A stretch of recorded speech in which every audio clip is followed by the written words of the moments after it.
Partido Popular tiene muchísimas dudas en cuanto a la legalidad del proceso de la estación de Canfrán, de la renovación de la estación de Canfrán. El Gobierno de Aragón pone 32 millones de euros de todos los aragoneses y un bien patrimonial de todos los aragoneses para que una empresa de la que desconocemos el proceso de cómo ha sido seleccionada haga un negocio durante 69 años sobre un bien patrimonial aragonés totalmente restaurado con fondos públicos. Ha habido una total falta de transparencia. Curiosamente, el señor Lambán se expresó en otros términos en lo referente a la operación de la Romareda. Criticó la operación de la Romareda llamándola negocio inconmensurable. ¿Cómo podemos llamar a la operación de Canfrán que ha hecho el Gobierno de Aragón?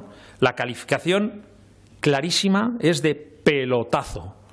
Dinero público destinado a rehabilitar un bien público que se cede sin saber muy bien por qué a una empresa ni cómo a una empresa particular, hipotecándonos los aragoneses. Quienes hemos puesto el dinero somos los que nos hipotecamos para un negocio de un particular. Hay una autoridad o una administración pública, en este caso el Gobierno de Aragón, que está administrando indebidamente un bien público y dinero público, causando con ello un grave perjuicio a todos los aragoneses. Tiene que dar el consejero y el Gobierno de Aragón muchas explicaciones si es posible.